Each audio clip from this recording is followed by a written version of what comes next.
وَلَقَدْ جَاءَكُم مُوسَىٰ بِالْبَيِّنَاتِ ثُمَّ اتَّخَذْتُمُ الْعِجْلَ مِن بَعْدِهِ۔ اللہ تعالیٰ آگے خود ہی فرما رہے ہیں اور البتہ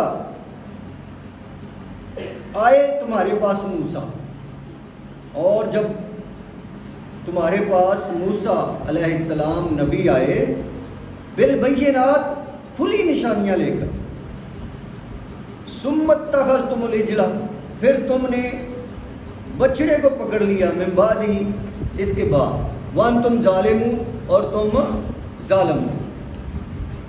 یہ وہی واقعہ آپ پہلے بھی سن چکے ہیں بچڑے والا، کہ جب حضرت موسیٰ علیہ السلام کوہ طور پہ گئے 40 دن کے لیے، تو انہوں نے پیچھے سے جو ہے وہ بچڑا سونے کا ایک بنایا، بڑا خوبصورت سامری جادوگر جو ہے، جادوگر میں بہت مشہور تھا، جادو میں بڑے ماہر تھے یہودی، انہوں نے وہ بنایا اور اس میں ایسا کوئی جادو کیا کہ وہ بولنے لگ گیا، تو تھوڑا بہت کچھ کرتا ہوگا، جیسے آج یہاں پہ چل جائیں کسی درخت سے وہ دودھ گر رہا ہوتا ہے، کبھی کبھی آپ دیکھتے سنتے ہوں گے کہ بڑی دنیا ادھر جا رہی ہے جی، انہوں نے منہ کیا ہوا ہے، کسی نے برتن رکھے ہوئے ہیں، جس کی جھولی میں قطرہ گر گیا اس کی قسمت بن گئی، اس طرح کے ڈرامے ہوتے ہیں۔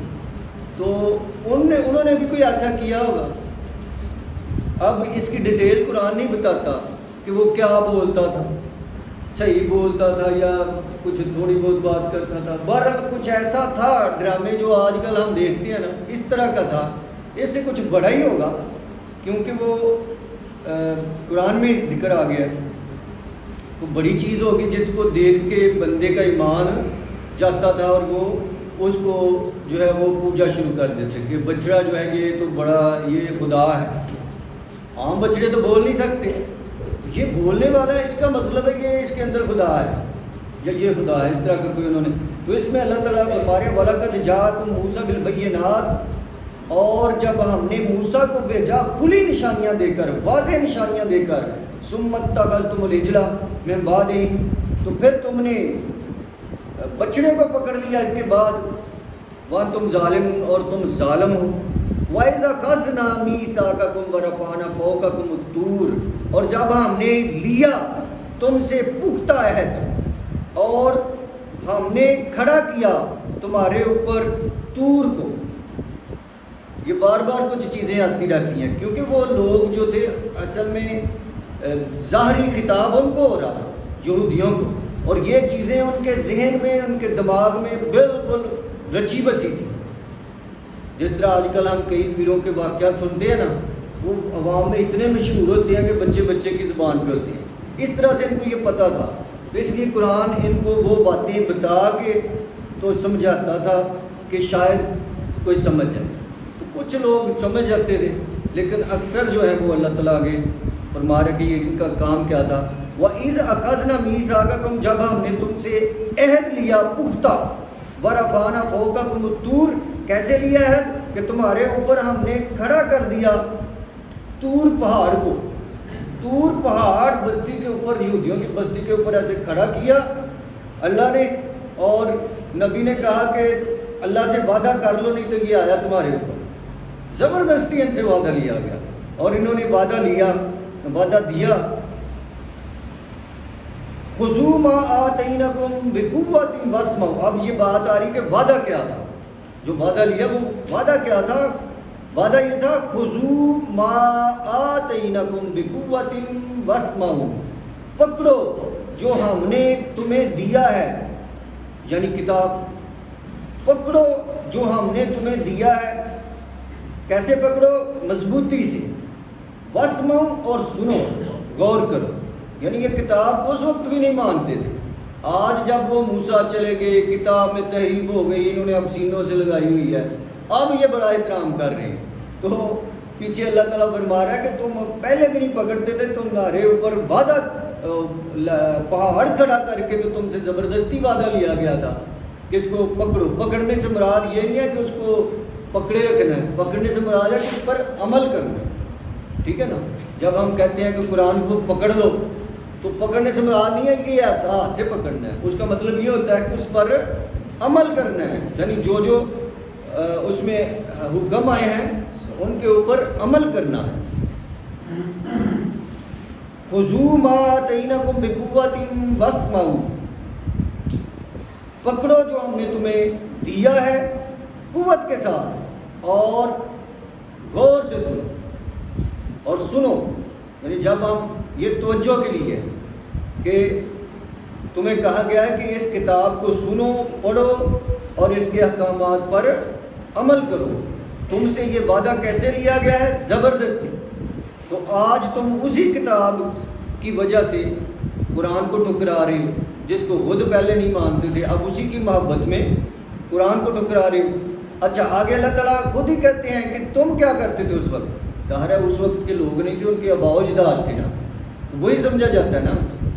تو تم کیا کرتے تھے؟ قالو، کہتے تھے، سمینا، ہم نے مانا، ہم نے سنا، قالو سمینا، انہوں نے کہا ہم نے سنا، وعصینا، اور نافرمانی کی۔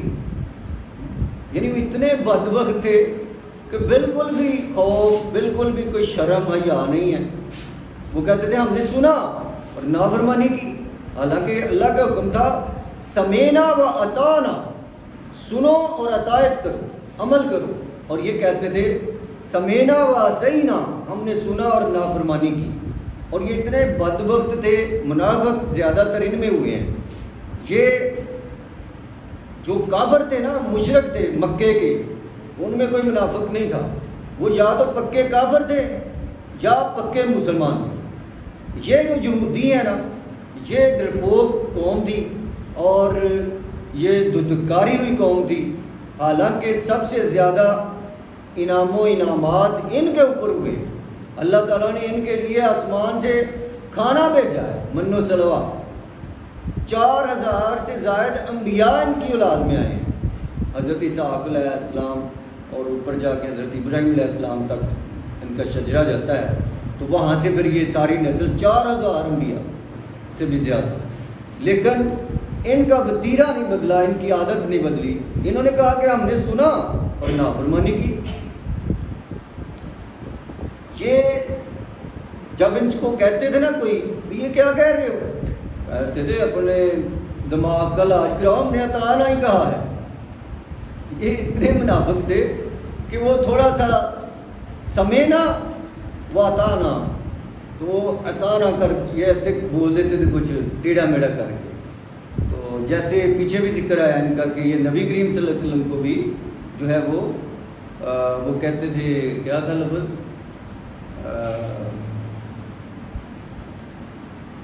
انظرنا۔ یہ اللہ تعالیٰ نے پھر روک دیا تھا مسلمانوں کو کہ یہ اس لفظ کو بگاڑ کے بولتے تھے، تو اس لیے یہاں پہ بھی یہ ایسے کرتے تھے کہ اگر کسی نے سن لیا تو کہتا کیا کر رہے ہو؟ کہتا عطا نہیں کہا ہے، تمہیں سمجھ نہیں آتی، بس کھسک جانا اس سے۔ تو یہ اللہ تعالیٰ ہمیں کیوں سنا رہے ہیں یہ باتیں؟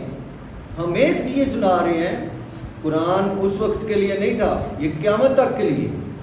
تو شان نزول بے شک وہی ہے، لیکن چونکہ کتاب قیامت تک کے مسلمانوں کے لیے، لوگوں کے لیے ہدایت ہے، کہ کبھی پرانی نہیں ہوگی، اس لیے ہمیں جو آج کے مسلمان ہیں ان کو اس لیے سنایا جا رہا ہے کہ تم اس طرح نہ کرنا، تم اس طرح نہ کرنا۔ لیکن ہم کر رہے ہیں۔ مولوی صاحب کے سامنے جمعے کے خطبے میں اگر کوئی وہ قسطوں کا کاروبار کرنے والا بیٹھا ہو تو انہوں نے اس پہ نہیں بولنا، کوئی انشورنس والا بیٹھا ہو تو اس پہ نہیں بولنا، کوئی یہ بیمہ پالیسی والا بیٹھا ہو تو اس پہ نہیں بولنا، اور اگر انہیں مسئلہ بھی پوچھ لیا تو انہوں نے گول مول بتانا۔ یہاں تک کہ ایک بندہ جو ہے نا وہ گلے میں مفرل ٹائپ پرنا شرنا ڈال کے نا نماز پڑھتا ہے، جیسے وہ بدماش نے کہی وہ دکاتیاں ایسے پرنا ڈالنا، یہ مطلب ادب کے خلاف ہے۔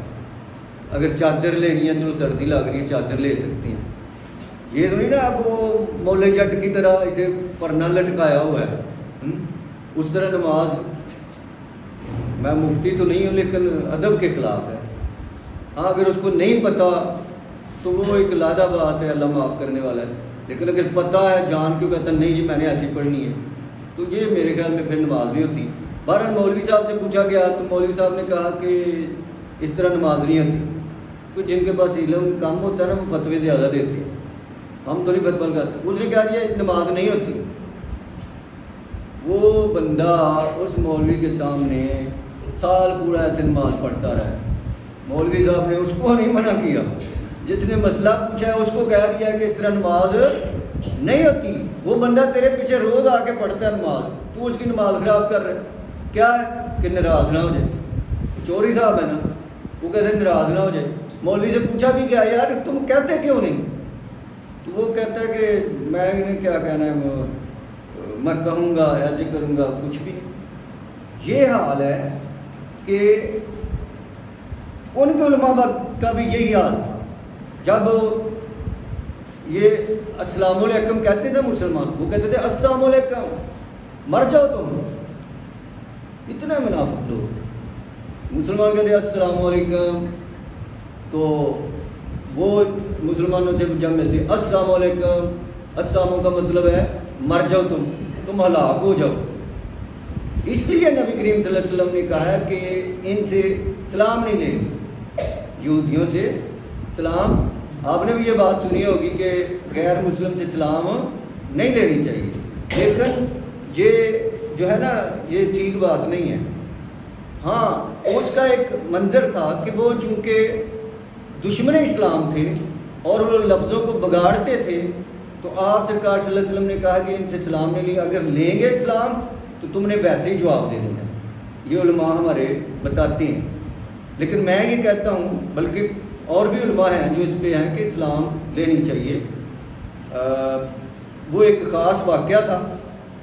اگر آپ ان کے متعلق سمجھتے ہیں کہ وہ واقعی اسلام دشمن ہیں اور نقصان پہنچانے والے ہیں تو نہ لیں. لیکن اگر برادری میں عام طور پر یہاں عیسائی رہتے ہیں, انڈیا میں ہندو مسلم رہتے ہیں, تو اس سے فساد پڑتا ہے کہ آپ ان سے سلام نہ لیں. تو وہ یہ کہہ سکتے ہیں, آپس میں لین دین ہوتے ہیں, پورا معاشرہ ہوتا ہے, تو اس طرح سے مسائل کھڑے ہوتے ہیں. اور یہ ایک خاص وقت کے لیے تھا کہ اس میں آگے مسائل آتے ہیں کہ جی اگر ایک یہودی کھڑا اور ایک مسلمان کھڑا ہو تو پھر کیا کریں. پھر آپ نے کہا کہ اسلام لینی ہے, ٹھیک ہے. اگر ساری ٹوٹلی یہودی ہوں تو نہیں لینی, ٹھیک ہے. اس طرح سے وہ یہودیوں کو متعلق آیا ہے, لیکن سارے غیر مسلموں کے اوپر اسے فٹ کرنا مناسب نہیں ہے میرے خیال میں, کیونکہ اس سے اسلام کی جو عظمت ہے نا, اسلام جو ہے وہ آفاقی اور عالمی دین ہے, اس پہ درہر پاتا ہے کہ جب آپ چھوٹے چھوٹے معاملوں میں ان سے علیحدگی کریں گے, ان سے ایسا سلوک کریں گے تو کیسے آپ کے قریب آئیں. تو اس لیے اس میں ذرا دل, جس کا اپنا کسی قسم کا دین ہے ہی نہیں, کبھی نماز نہیں پڑھی, وہ اس مسئلے پہ آ جاتا ہے جی سلام نہیں لیں گے. اور تم کون سا پورا عمل کر رہے ہو؟ ساری باقی سنتے تم نے پوری کر لی ہیں جو ادھر آ کے کرنی ہے. اس طرح ایک بندہ تھا تو وہ کہتا میں نے علیحدہ مسجد, وہابی بندہ تھا, تو وہ ذرا کھر دماغ تھا. وہ سنیوں کو مولوی صاحب کو کہتا رہتا تھا کچھ ایسے ہوتا ہے ایسے ہوتا ہے. تو مولوی بھی تو کھر اسے بڑے کھر ہوتے ہیں, کھر دماغ. تو وہ نا جھگڑا ہو گیا. اس نے کہا جی میں نے نا علیحدہ مسجد بنانی. وہ ان کے ایک عالم ہی بتا رہے تھے, ان سے میں نے سنا ہے. وہ کہتے ہیں میرے پاس آیا, کہتے ہیں میں نے علیحدہ مسجد بنانی ہے. بھائی کیوں, مسجد کوئی نہیں محلے میں؟ اس نے کہا ہے. انہوں نے کہا تو ادھر پڑھ لیا کرو. وہ بریلوی ہے, وہ دیوبندی ہے, وہ رفع دین نہیں کرتے. اس نے کہا تم کر لیا کرو, اگر تمہیں روکیں گے. وہ مولوی اہل حدیث جو ہے نا اچھا تھا ذرا, نہیں تو کٹر جو ہوتے ہیں نا وہ کہتے ہیں ٹھیک ہے ان کے ساتھ کر کے مسجد بناؤ. اچھا اس نے کہا یار ضرورت نہیں ہے مسجد تم نہ بناؤ, ادھر ہی کچھ کرو, سلسلہ پڑھ لیا کرو, تم جتنا گزارا ہو سکتا کرو. وہ کہتا نہیں مجھے ادھر مزہ نہیں آتا, مجھے یہ ہے وہ ہے, میں نے سنت زندہ کرنی ہے, میں نے رفع دین والی جو ہے نا, میں دوسروں کو بھی کہنا ہے تو وہاں مجھے کہنے نہیں دیتے, علیحدہ بنا کے. اس نے کہا کہ باقی سنتے تم نے پوری کر لی ہیں ساری, جس سنت سے فساد اٹھ رہا ہے وہی تم نے پوری کرنی ہے, باقی کر لی ہیں. کہتا ہے کوشش کرتا ہوں. وہ داڑھی شیو کروائی ہوئی تھی, وہ مولوی صاحب کہتے ہیں پہلے ہے سنت پوری کر لے، داڑھی تو رکھی نہیں تو وہ دوجی سنت پوری کرنے تر پہ ہیں۔ تو اس لیے یہ ضد جو ہوتی ہے نا، یہ بہت بری چیز ہوتی ہے۔ تو وہ کہتے تھے کہ ہم نے سنا اور نافرمانی کی، اور اگر کوئی سن لیتا تھا تو وہ مکر جاتے تھے، وہ کہتے ہیں ہم نے اطاعنا ہی کہا ہے۔ اللہ تعالیٰ فرماتے ہیں وَأُشْرِبُوا فِي قُلُوبِهِمُ الْإِجْلَ بِكُفْرِهِمْ، اور ان کے دلوں میں انڈیل دی گئی تھی، ان کے دلوں میں بھر دی گئی تھی، ان کے دلوں کو پلا دی گئی تھی الْإِجْلَ، بچڑا، یعنی بچڑے کی محبت، ان کے دلوں کے اندر بچڑے کی محبت ڈال دی گئی تھی، اللہ نے ڈالی تھی۔ کیوں؟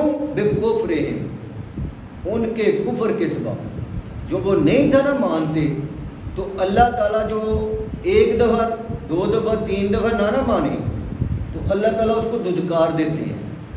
وہ زیادہ شیر ہوتا ہے اپنے کام میں، حالانکہ وہ اس کا ایمان اللہ تعالیٰ مہر لگا دیتے ہیں۔ دیکھ کے کئی بندے ایسے ہوتے ہیں وہ جمعہ بھی نہیں پڑھتے، بلکہ نبی کریم صلی اللہ علیہ وسلم کی حدیث ہے کہ جس نے مسلسل 3 جمعے مس کر دیے، اس نے جو ہے وہ اس کا دل مردہ ہو جاتا ہے۔ ٹھیک ہے، ایک جمعہ چھوڑے گا، ایک نقطہ دل کے اوپر لگتا ہے کالا سیاہ، دوسرا چھوڑے گا، جب گناہ جب کرتا ہے دل کے اوپر کالے نقطے لگتے جاتے ہیں، یعنی وہ ڈیمیج ہوتا جاتا ہے۔ جوں جوں وہ اللہ کا ذکر کرتا ہے، نماز پڑھتا ہے، وظیفے کرتا ہے، تلاوت کرتا ہے، وہ دل صاف ہوتا رہتا ہے، دل میں نرمی آتی ہے۔ لیکن جو گناہ کرتا ہے، نمازیں چھوڑتا ہے، اس کے اوپر نقطے لگتے جاتے ہیں، بالآخر ایسا ہوتا ہے کہ اسے اچھے برے کی تمیز ہی نہیں رہتی۔ بعض کا تو ایسا ہوتا ہے کہ مسلمان بھی چھوڑ دیتے ہیں دین۔ نبی کریم صلی اللہ علیہ وسلم کے وقت میں آپ کا کاتب وحی تھا، وہی لکھا کرتا تھا، اس نے چھوڑ دیا تھا اسلام اور وہ عیسائی ہو گیا تھا اس ٹائم۔ تو آج بھی کئی بدبخت ہوتے ہیں، کیا ہوتا ہے کہ اللہ ان کو پھیر دیتا ہے۔ تو اللہ کہتے ہیں کہ ان کے دلوں میں بچڑے کی محبت بھر دی گئی ان کے کفر کے سبب۔ کیوں؟ کہ یہ جو انہوں نے بچڑا، یہ گائے ذبح کروائی تھی نا حضرت موسیٰ علیہ السلام نے، وہ کیوں کروائی تھی؟ گائے کا کیوں انتخاب کیا گیا تھا کہ اس کو ہی ذبح کر کے ایک ٹکڑا مردے کو مارو تو وہ زندہ ہو جائے گا، پورا واقعہ ایک ٹائم لگے گا، میں اسکپ کر رہا ہوں۔ تو گائے کا ہی کیوں ذکر آیا؟ اس لیے کہ ان کے دل کے اندر محبت اس کی بھری ہوئی تھی۔ وہ سامری جادوگر نے جو بچڑا بنایا تھا نا، وہ ابھی بھی ان کے دل کے اندر بسی ہوئی تھی وہ محبت اس کی، کہ اس کو ہم پوجا کریں۔ برے کام کی طرف لوگ جلدی جاتے ہیں، ہو سکتا ہے وہاں کام ہو بھی جائے۔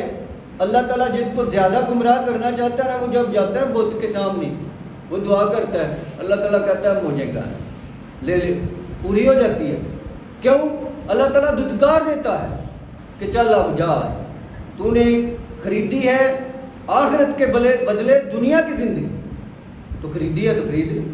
تو اللہ کی جو اللہ سے توبہ کرتا ہے، اللہ 70 قدم اس کی طرف آتے ہیں۔ ایک دفعہ اللہ کی طرف قدم اٹھائے، اللہ 70 قدم اٹھاتے ہیں اس کی طرف آنے۔ یہ مثال ہے، ویسے اللہ کے قدم نہیں ہوتے، مثال ہے نا۔ تو لیکن اس سے ثابت یہ ہوا کہ جو برا قدم اٹھاتا ہے اللہ تعالیٰ بھی پیچھے کو جاتا ہے۔ تو اس لیے اچھے کام بھی کرتے رہنے چاہیے۔ تو ان کے دلوں کو میں بچڑے کی محبت ان کے کفر کے سبب بھر دی گئی تھی۔ قُلْ بِئْسَ مَا يَأْمُرُكُمْ بِهِ إِيمَانُكُمْ إِن كُنتُم مُؤْمِنِينَ، کہہ دیجئے اے رسول صلی اللہ علیہ وسلم، کہہ دیجئے برا ہے جو تمہیں حکم دیتا ہے تمہارا ایمان۔ یعنی وہ کہتے تھے ہمارا ایمان ہے کہ ہم سچے ہیں، تو ہم کسی کی باقی سب کو غلط سمجھتے ہیں۔ تو اللہ تعالیٰ فرماتے ہیں کہ ان کو کہہ دو کہ برا ہے جو تمہیں تمہارا ایمان حکم دیتا ہے، کیونکہ تمہارا ایمان ہی غلط ہے، تو لہٰذا وہ برا ہی ہے۔ ان کنتم مومنین، اگر تم مومن ہو۔ یعنی اگر تم ایمان رکھتے ہو تو تمہارا ایمان ہی برا ہے، اور ایمان تو ہر ایک کے پاس ہوتا ہے، ہندو کے پاس بھی ہوتا ہے، سکھ وہ ہوتا غلط ہے نا، ان کا ایمان ہی ہوتا ہے کہ ہم اس مورتی کو پوجتے ہیں تو اس سے ہمیں جو ہے وہ مراد پوری ہوتی ہے۔ تو یہ کام ہم نے بھی شروع کیے ہوں گے، کسی دربار پہ چل جائیں تو ہم بھی کہتے ہیں یہاں سے میں ٹھیک ہو گیا ہوں، اور میں نے اکثر سے جب سنا ہے نا، اکثر جب آتے ہیں ہو کے تو کہتے ہیں کیا حال ہے، وہ کہتے ہیں میں ٹھیک ہو گیا ہوں، پتہ نہیں جھوٹ بولتے ہیں کیا کرتے، مہینے بعد وہی لنگڑا اور سامنے آ جاتا ہے، تو پوچھے کیا ہوا، یار دوبارہ ہو گئی ہے۔ اس کو نہیں انہوں نے کہنا کہ یہ کوئی غلطی ہوئی ہے، یہ بھائی کچھ بھی نہیں ہوتا، کوئی مرنے والا کچھ نہیں کر سکتا، آپ اس کے لیے کر سکتے ہو، وہ آپ کے لیے نہیں کر سکتے۔ تو یہی ان کے دلوں میں بچڑے کی محبت تھی، اس لیے موسیٰ علیہ السلام نے گائے بھی ان سے ذبح کروائی۔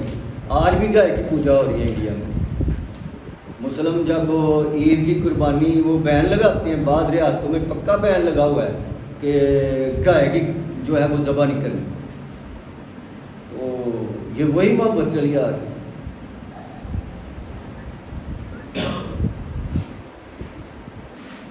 دو ہی آیتیں پڑھی گئی ہیں، ٹائم ہو گیا ہے، ویسے لیٹ آئے، آپ نے نہیں کچھ کرنا کرنا ہے کرو، پہلے ہی کر لیا کرو یار، چلے پھر جب تک یہ ہمیں دیر کرواتے ہیں لوگ، میں نے تو 11 بجے چھوڑ دینا تھا، جلدی کرنا بھائی، پڑھ لیتے ہیں تھوڑا سا آگے، ٹھیک ہے۔ اعوذ باللہ من الشیطان الرجیم، بسم اللہ الرحمن الرحیم۔ قل ان کانت لکم الدار الآخرۃ عند اللہ خالصۃ من دون الناس، کہہ دیجیے اے اللہ کے رسول محمد صلی اللہ علیہ وسلم، کہہ دیجیے اگر ہے تمہارے لیے دار الآخرہ یعنی آخرت کا گھر، جنت، وہ کہتے تھے نا کہ جنت ہمارے لیے، یہودی جو کہتے تھے، آج مسلمان کہتے ہیں جنت ہمارے لیے، ایسا کچھ بھی نہیں، یہ دنیا ایک امتحان گاہ ہے، جس نے جو بیجنا ہے وہی کا، سیدھی سی بات۔ ہاں جس نے کلمہ پڑھ لیا دل سے، وہ اگر برا بھی ہے تو عذاب بھگت کے کبھی نہ کبھی ہو سکتا ہے، پاسبلٹی ہے نا، کوئی 100% کنفرم نہیں ہے کہ وہ جنت میں داخل ہو گئے۔ تو اگر بعض لوگ اس پہ بڑا خوش ہو جاتے ہیں، کرو جو مرضی، اور بھائی ذرا اس چیز کو سمجھو تو صحیح، سمجھنے کے لیے تجربہ کرو، تجربہ یہ کرو کہ ایک موم بتی جلا کے نا، اتنی سی اس کی شمع ہوتی ہے، اس کے اوپر 5 منٹ ہاتھ رکھو، اگر تو آپ نے رکھ لیا تو سمجھے کہ میں دلیر ہوں، جنت اور دوزخ کا عذاب بھی 1000 سال بھی ہوا تو بھگت لوں گا، پھر جنت میں جانا مزے لو دنیا کے۔ تو اگر نہ رکھ سکے تو ڈر جاؤ بھائی، یہاں تو بجلی چلی جائے تو اور جیٹھ ہاڑ کے دنوں تو دنیا جو ہے وہ ابلتی پھرتی ہے، تو اس کا تو جو ہے وہ معاملہ ہی بہت الگ ہے۔ پہلے بھی بتاتے رہتے ہیں کہ سب سے ہلکا عذاب جو ہے وہ یہ ہے کہ کسی کے پاؤں دوزخ میں ہوں گے، اور اس کی وجہ سے اس کا دماغ ایسے کھولے گا جیسے انڈیا کھولتی ہے آگ کے اوپر، یہ ہے سب سے کم تر عذاب۔ ہماری زندگی کتنی ہے؟ 60-70 سال، 80 سال، زیادہ سے زیادہ 90 سال کا، تو وہ تو نہ ختم ہونے والی زندگی ہے، اور کئی ہزار سال ادھر دوزخ میں جلے گا، تو پھر اگر نکل بھی گیا تو وہ جو جلنا ہے وہ کیسے برداشت کرے گا؟ اگر کسی بندے کو درد شروع ہو جائے نا رات کو، تو اس کی رات نہیں گزرتی، وہ کہتا ہے موت آ جائے، وہاں موت نہیں آنی، یہ سب سے بڑا مسئلہ ہے کہ وہاں پہ موت نہیں آنی۔ یہاں پہ درد ہو، بندے منہ سے کہتے ہیں مجھے ٹیکا لگاؤ، مجھے موت کا ٹیکا، زہر کا ٹیکا لگا دو، مجھ سے برداشت نہیں ہو رہا۔ اب تو گھبرا کے یہ کہتے ہیں کہ مر جائیں گے، مر کے بھی چین نہ پایا تو کدھر جائیں؟ یہاں تو مر کے چین آ جانا ہے، تو مر کے چین نہ پایا پھر کتنے جانا؟ وہ تو پھر زندگی ایسی ہے ختم ہونی ہی نہیں۔ تو لہٰذا اللہ تعالیٰ صاف لفظوں میں بتا رہا ہے کہ دنیا امتحان گاہ ہے، کر لو کچھ، اس میں جو ہے وہ مجھے راضی کر، میری مرضی کی زندگی گزارو تو تمہاری مرضی کی جنت ملے گی، اور اگر زندگی اپنی مرضی سے گزارو گے تو وہاں اللہ کی مرضی سے رہو گے، خواہ وہ دوزخ میں ڈالے خواہ وہ جنت میں ڈالے۔ تو یہی ہے قرآن، میں آپ کو پڑھ کے سنا رہا ہوں کہ دنیا کی زندگی کے بدلے آخرت خریدو، آخرت کے بدلے دنیا نہ خریدو۔ یہ نہ سوچو کہ اس کام میں جو ہے وہ میری دنیا بن رہی ہے تو وہ کر دوں، اس میں یہ بھی سوچو کہ کیا آخرت تو نہیں اجڑ رہی، آخرت کو پرائرٹی دو۔ تو یہ کہتے تھے قل ان کانت لکم الدار الآخرہ عند اللہ خالصا، محبوب صلی اللہ علیہ وسلم کہو اگر ہے تمہارے لیے آخرت کا گھر، جنت اللہ کے پاس خالص، یہ کہتے تھے کہ ہمارے پاس ہمارے لیے اللہ نے جنت تیار کر رکھی ہے، ہم ابراہیم کی اولاد ہیں، ہم جو ہے وہ موسیٰ کی اولاد ہیں، نبیوں کی اولاد ہیں، تو ہم نے تو جنت میں جانا ہے۔ خاص ہمارے لیے اللہ تعالیٰ نے ایک جنت بنائی ہے، من دون الناس، دوسرے لوگوں کے علاوہ، یعنی ہمارا اسپیشل پروٹوکول ہے، ہم اعلیٰ ہیں۔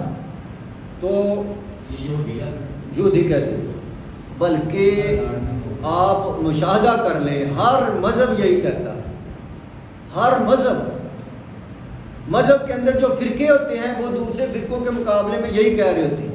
جائیں سکھ کے پاس، سکھ کہے گا کہ ہم جنتی ہیں، ہمارے خدا نے ہمیں جنت میں ڈالنا ہے، گرو نانک جو ہے اس نے اللہ کو راضی کر لیا ہے، لہذا ان کی وجہ سے ہم نے جنت میں جانا ہے۔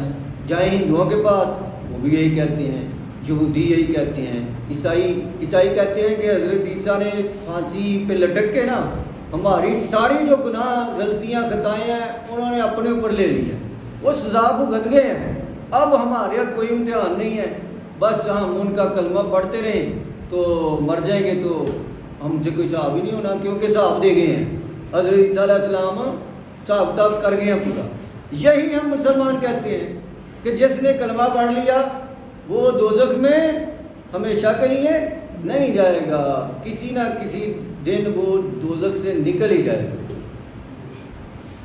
یہ دھوکہ ہے شیطان کا، اس دھوکے کی وجہ سے لوگ کہتے ہیں کہ چلو خیر ہے یار، اتنے تو مزہ لٹ لئیے، نہیں ہوں رہ رہی پئی، بچے بھوکے مر چلے نے، چلو پیسے لے لینے ہاں، رشوت لے لینے ہاں، اور بڈھی نہیں چھڑتی، وہ آدھی میں فلانا سوٹ لینا، تم کی کریے؟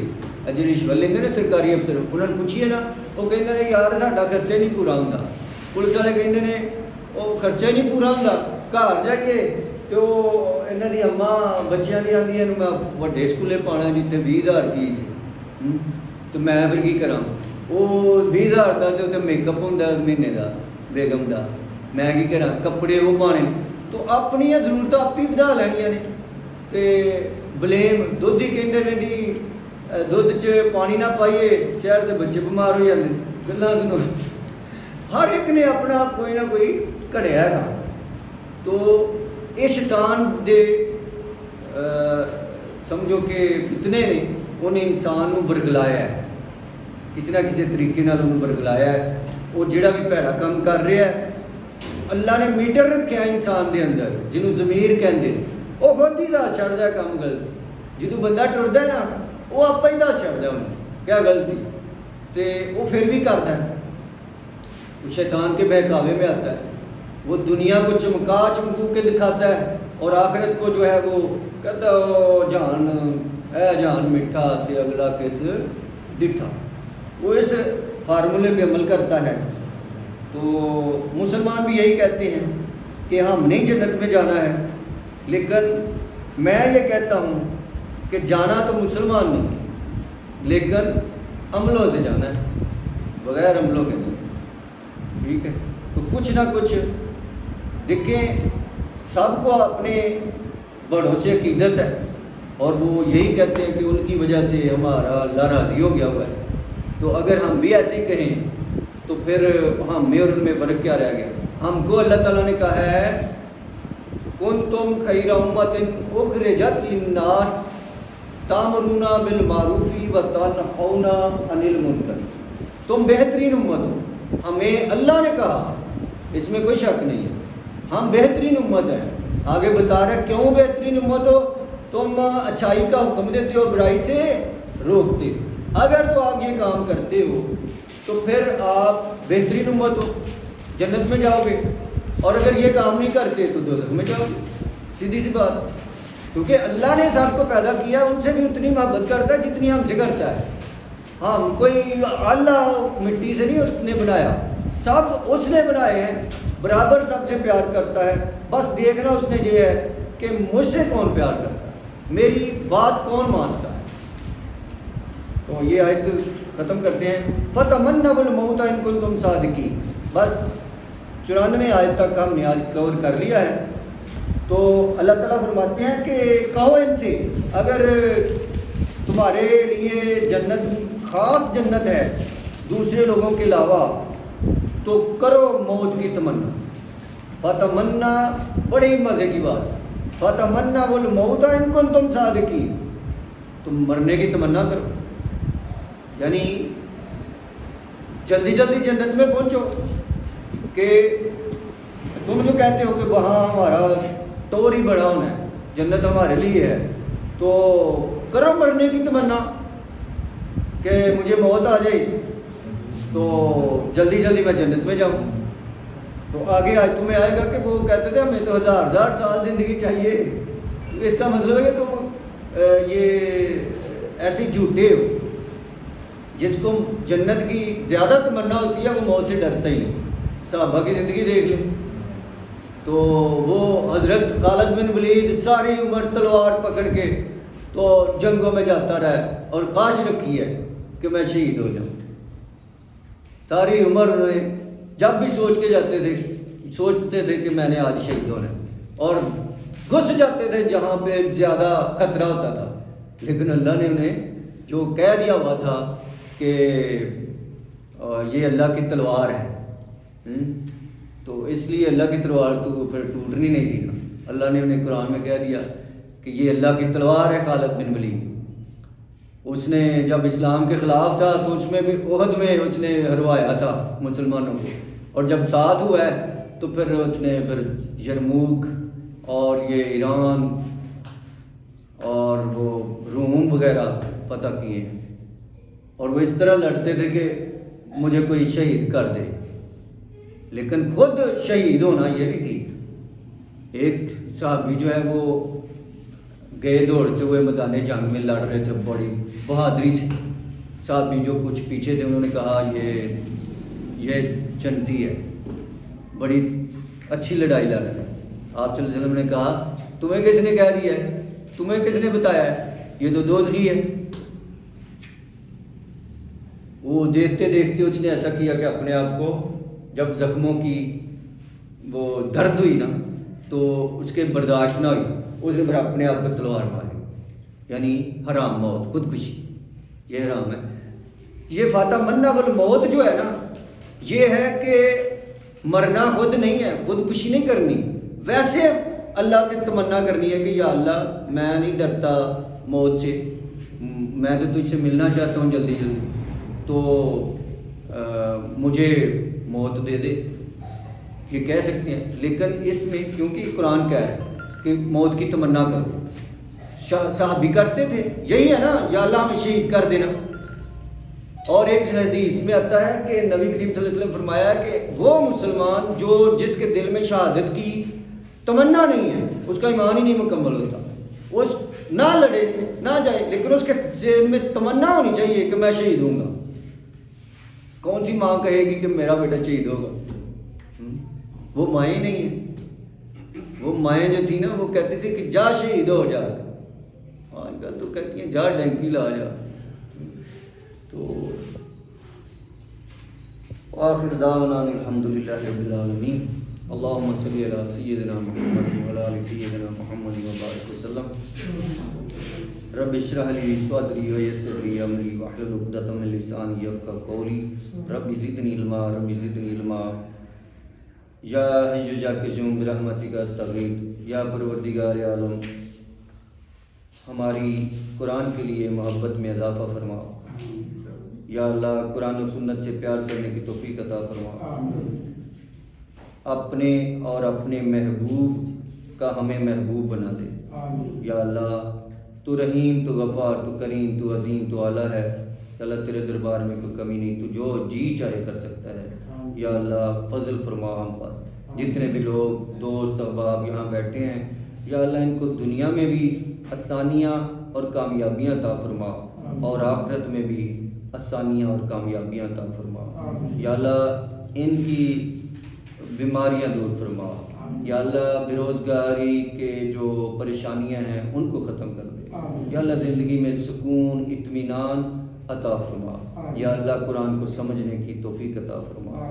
یا پروردگار جو ہم میں سے جن کے جو فوت ہو گئے والدین میں سے بہن بھائیوں میں سے ساس سسر میں سے یا دیگر جو بھی فوت پا گئے یا اللہ ان کی بخشش فرما. یا اللہ ان کو ان کی قبروں میں راحت عطا فرما. یا اللہ تو سب کچھ کر سکتا ہے. یا اللہ بتقاض بشریت اگر ان سے کوئی گناہ سرزد ہو گئے تو اپنی رحمت سے معاف فرما. وصلی اللہ تعالی علی خیر خلقہ محمد وعلی آلہ وصحبہ اجمعین برحمتہ.